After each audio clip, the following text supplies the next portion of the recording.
Want to hear about a way to feel calmer, more confident, and less stressed? For some highly disciplined people, free diving is the ticket to better physical and mental health and even more joy. That's all up next on Still Time for Joy, where we share practical advice for weathering life's storms and inspiring stories of resilience. Hello, I'm Sandra Levine, host of Still Time for Joy. My guest today is Brandon Cadalzo, who says free diving helped him get back on track after some very difficult experiences working in the emergency healthcare field, especially during the COVID-19 pandemic. Welcome to the show, Brandon. Sandy, thank you so much for having me on today. So, free diving. Now, most people will think that is going to really stress them out, being underwater, not having a scuba tank with you. How is it that free diving can decrease your stress levels? Well, I always tell people that it forces you to be in the present moment and only focused on yourself and what is around you in that present moment. So when you're holding your breath and doing all these things, you really don't have time to let all that external chatter, all the stuff that's making you anxious or any other thoughts that, about work or your bills or whatever is stressing you out throughout the day or the week bother you. It focusing on your breath and holding your breath forces you to be in the present moment. Sure. So I know there are several disciplines to free diving, and we're going to talk about some of them throughout the show. But let's start with the most basic definition of free diving. What is free diving exactly for people who've never tried it? Well, free diving can be done either out in the sea or in the pool, and it all it is just simply holding your breath without the use of any scuba tanks or anything like that.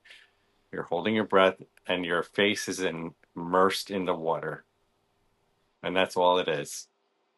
I met you at a local gym. I was swimming laps in the pool on the surface of the water, like most people, and I noticed you were underwater the whole time, swimming laps back and forth. Yep. And I was curious about what you were doing, and you told me you were training for a free diving competition. So, talk to me about how do you learn to free dive? What is the training like?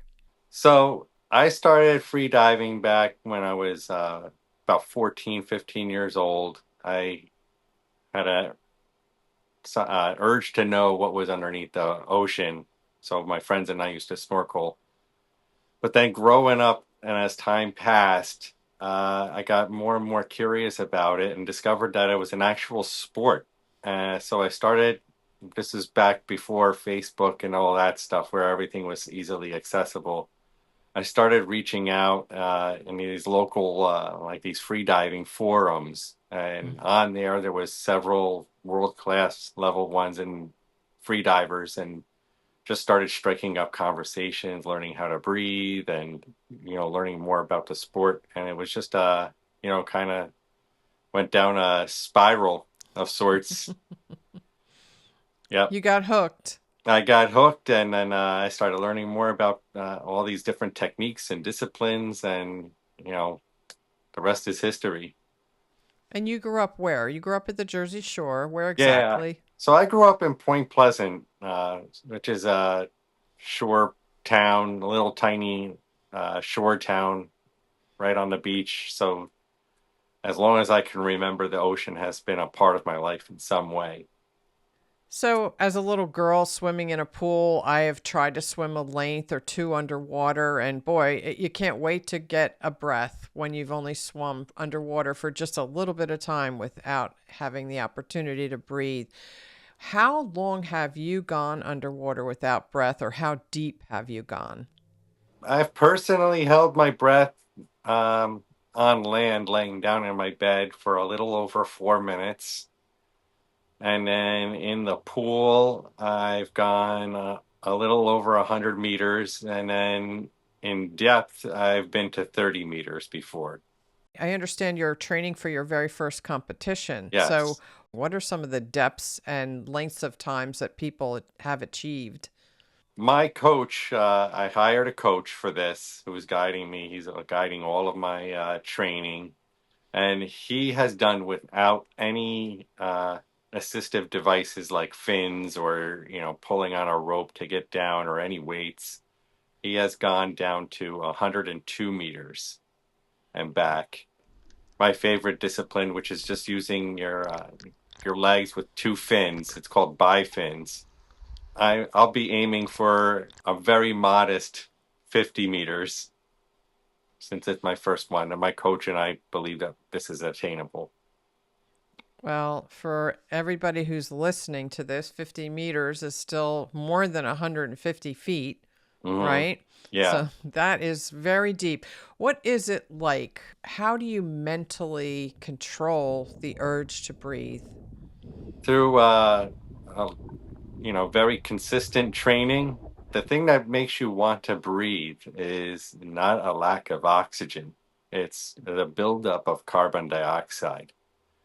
And that's what triggers that strong urge just to come up to the surface or to just break your breath hold if you're on land and start breathing. So, through very consistent, repetitive training, you can train yourself to become more tolerant to those feelings. And I kind of become friends with it because it's just information going to your brain telling you, I'm uncomfortable and I need to breathe. It's like anything else when you're lifting weights or even going for a brisk walk or jog, that feeling where you're getting tired and your brain tells you to stop, but you just keep going. And the more you keep doing it, the more comfortable you become with these sensations. So, yeah, it's just repetitive exposure, I guess.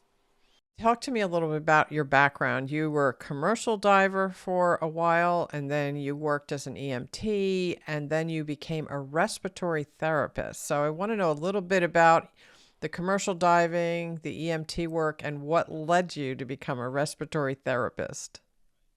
When I became 18 years old, the same friend that I started doing this snorkeling stuff with back in our earlier teen years, we decided to save some money up and get scuba certified.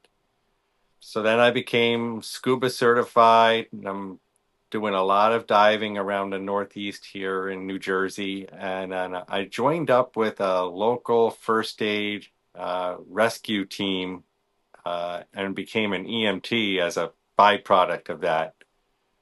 And through the, being an EMT and being on the dive rescue squad in Point Pleasant Beach, the leader or the chief of that dive unit was a former commercial diver working underwater doing salvage and things like that. So he kind of took me under his wing and taught me a little bit about that trade. And I got started, doing odds and end jobs through companies like Towboat US, like people drop, their propeller overboard or fishing gear or got some rope snagged in their propeller. I would go underneath and go do all these different odds and end type of jobs. So later, I went to commercial diving school. I liked it so much, and then became part of the Dock Builders Union in New York, and started, doing. That was my career. I was a commercial diver.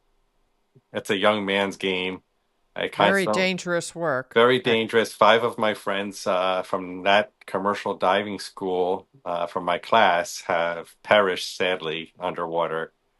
I decided, I wanted a family. I wanted a family life, so I got out of it and became a respiratory therapist. I have a very strong medical background as an EMT, and I decided to get into something medical, something I know. And at the same time, being a respiratory therapist, I knew I would learn more about breathing and how to become better at free diving. Because after I retired from the commercial aspect of diving, I wanted to get back to my roots and start free diving again. Partially, the urge to do more free diving and get better at free diving led you into your new career as a Yep. respiratory therapist. Amazing. And what was it like for you? I know it was horrific during the COVID-19 pandemic, and what did you experience? Yeah, so as a respiratory therapist, we treat all kinds of lung related and heart related illnesses. And I was a respiratory therapist for I would say a good 8 years, and everything was going great. I love my career. I still love it. But you would just treat your seasonal flus and stuff like that. That's the worst it would ever get. Then suddenly, in 2020, when COVID came around and started here, and that kind of took the hospital by storm. It was something that, none of us have ever seen before. The relatively new people like myself in the field, as well as the doctors, as well as very seasoned doctors and professionals, and we've never seen anything like this. And in Sure. the hospital, it was I've never seen so many people be put on ventilators and die all in one time. It was crazy looking. It looked like a war zone in there. That was very terrible. It played a significant havoc on my mental health. And many of us, including myself, got diagnosed with PTSD or post-traumatic stress disorder as a result of this. I had already seen my fair share of terrible things as an EMT. As a respiratory therapist, we were at the front line. This was still is a respiratory illness. So we were at the front line. I was constantly being paged to, people in their dying moments from respiratory failure, putting them on ventilators, and none of us have ever seen the amount of death in such little time. It, it played a huge role on all of our mental and physical well-beings. That was a very difficult time. So, what have you done to help yourself get back to a better place mentally after COVID? Well, free diving and being in the water really, it just washes away all of my worries and my problems. It is truly therapy because, as I said earlier, it forces you to be in the present moment. Aside from that, I had to get put on, antidepressants. It was terrible. Right now, I'm actually weaning off of them because I'm getting a lot better. But the water, for the most part, has been the biggest factor in my therapy besides talking to people. Is the way free diving helps is that you're concentrating on your breathing, similar to when you're doing yoga and meditation? Is that why it helps to calm you down and to keep you present focused? You couldn't be more right, Sandy. That is exactly right, especially before you take that final breath and go into the water. The whole entire time before you take that final breath, you are essentially meditating. And Mm-hmm. what I like to do is just focus on my breath. I just repeatedly inside my head, I'm saying out, in, out. And a lot of other people that participate in my sport seriously have several different mantras that they repeat just to keep themselves focused on the present. It's exactly like meditation or doing yoga, focusing on your breath work. That's a good analogy. So, beyond the competition, and this is your first competition, as you said, in this fall, and it's in Dominica, you also do spearfishing when you're free diving. And there are a lot of species and countries where you can't harvest the wildlife unless you are free diving as opposed to scuba diving. So, is that also one of the reasons that you like to free dive? Yes, free diving has allowed me to consistently feed my family fresh seafood. I still have fish in the freezer from last season. We pretty much eat seafood 3 to 4 days a week. I just want to go back once more to how it feels when you're underwater and you're free diving and you said you've gone to 30 meters, which Hmm. is going on 100 feet. That's quite deep, Brandon. Yeah. What does it feel like when you're at that depth and you haven't had a breath for a while? What is going through your mind? Well, at the time that I did go down there, I went down and I just looked around at all these different fish, and it was beautiful. But aside from that, the physical part, you can feel the ocean kind of gently squeeze your body because of the pressure around you. And if any of you have ever used a weighted blanket for stress or anxiety, it feels very similar to that. It's very comforting. As a product of going underwater, holding your breath, your body actually slows your heart rate down in order to conserve oxygen.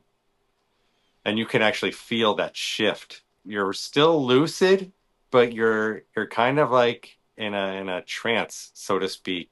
You feel detached.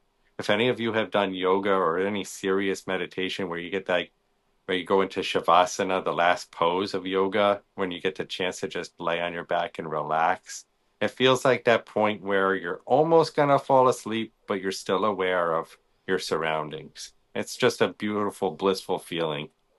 So it sounds like you do yoga and meditation as well. Yes, I do. It's a regular part of my life.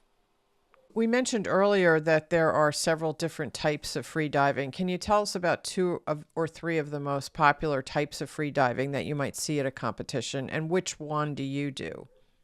One of the most popular ones including the one that I do myself, is called constant weight. And that just means constant weight means that whatever weight is on your body, be it a weight belt or no weight belt, is the only weight you're allowed to take down and come up with. So you can't uh, use the weight to go down to make it easier to go down and then drop it on the bottom and then come up. You have to go down and come up with what you're wearing. And I'll be doing that using it's called the discipline's called bifins. So it's using two fins as opposed to one, which is a monofin, where people look kind of like a mermaid. It's like a mermaid tail, but in a Hmm. fin. There's another discipline called static apnea, in which there isn't any swimming involved at all, and all you're doing is taking a big breath and then immersing your face in water. And whenever you come up to breathe, is they mark the time where you put your face in the water and then to where you started breathing again. Whoever can hold their breath the longest wins. And you've done that too? I've done that too, but I'm a action oriented person. I like to swim, so static apnea is a very it's a mental sport. There's no distractions in swimming or feeling the water go around your body and stuff like that. Just all mental grit. Yeah, I've heard that's one of the most difficult ones to do because you don't have the distractions. Yeah, there's nothing, you're not swimming or anything. I don't know. It's just not for me. Okay. So finally, Brandon, are you proud of yourself with what you've been able to accomplish, both physically to learn how to free dive and also to take care of your mental health through free diving? I'm very proud of myself. If it wasn't for free diving and the support I have from my family to do all of this, I have to give a lot of thanks to my family because they're very, very supportive of my endeavors. They've given up a lot for me. So, yeah, very proud of myself. I'm proud of overcoming all that I have and having the strength and courage to take it head on. Would you encourage other people who are, even if they're not struggling with anxiety or depression, but just want to try a new sport? Most people would be afraid to try free diving. Would you suggest it? I would suggest it to everybody. Actually, I'm in the process of now becoming an instructor, a freediving instructor. And one of my goals is to use that as a platform to help people with anxiety and just a way to show them a different tool to help themselves get over those feelings. So yeah, I'm all about helping people, whether they have anxiety or depression or not, to help better themselves. For me, the second I see the ocean, it just instantly calms me. The sound, the rhythmic sound of it, the sight of it, the salt smell, the breeze, the visuals with the waves and everything. It's actually been proven that people that get exposed to the water visually, it lowers your cortisol levels and also lowers your heart rate. So it does all these great things, and I think the ocean is a beautiful thing for or any body of water. Even if you don't live near the ocean, if you have access to a river or a lake, it all does the same thing. Absolutely. It's good for the body, the soul, the mind to be in blue spaces and in green spaces. We encourage people to do that all the time on Still Time for Joy. Well, Brandon Cadalzo, good luck with your training and getting ready for the competition in Dominica. And thank you so much for being on the show today. Thank you very much. It was a great honor to be a part of this and to share my story. I hope in some way that this helps somebody out there to realize that, yes, there is still time for joy and you can get over any hump or hurdle that you're experiencing. If you found today's show helpful, please share the information with someone who needs it and follow Still Time for Joy for more practical tips on weathering life's storms, as well as inspiring stories of people who have turned their pain into purpose. Please consider supporting the work that goes into producing the show on Patreon. Follow Sandra Levine Productions on Facebook and YouTube, and learn more at sandralevine.com.